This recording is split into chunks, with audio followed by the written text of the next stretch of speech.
২৪ জুলাই বিপ্লবে শহীদদের আত্মার মাগফিরাত এবং আহতদের দ্রুত সুস্থতা কামনায় কক্সবাজারে আলোচনা সভা ও দোয়া মাহফিল অনুষ্ঠিত হয়েছে। জাতীয় নাগরিক কমিটি এনসিপি কক্সবাজার জেলা শাখার উদ্যোগে আয়োজিত এ অনুষ্ঠানে জেলা ও কেন্দ্রীয় নেতৃবৃন্দ উপস্থিত ছিলেন।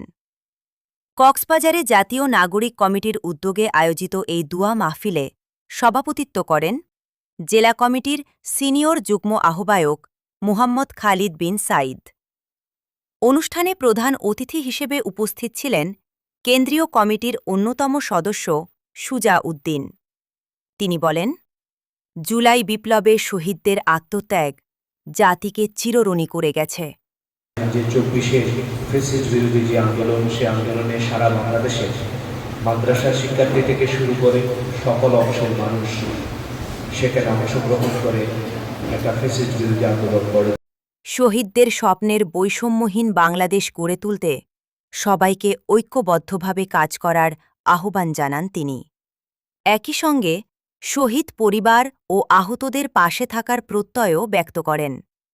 এ সময় উপস্থিত ছিলেন পৌর কমিটির আহ্বায়ক আবু আহমেদ সিদ্দিক, সাংগঠনিক সম্পাদক সাঈদ স্বাধীন, যুবশক্তির সদস্য সচিব শামীম ফরহাদ, সদস্য আবদুল্লাহ মুহাম্মদ নাবিল, মুহাম্মদ রাফি, নাজমুল ইসলাম সহ জেলা ও পৌর কমিটির নেতৃবৃন্দ।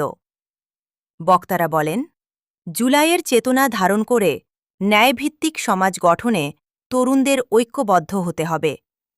পাশাপাশি আহতদের চিকিৎসা ও পুনর্বাসনে আরও কার্যকর রাষ্ট্রীয় পদক্ষেপের দাবি জানান তারা।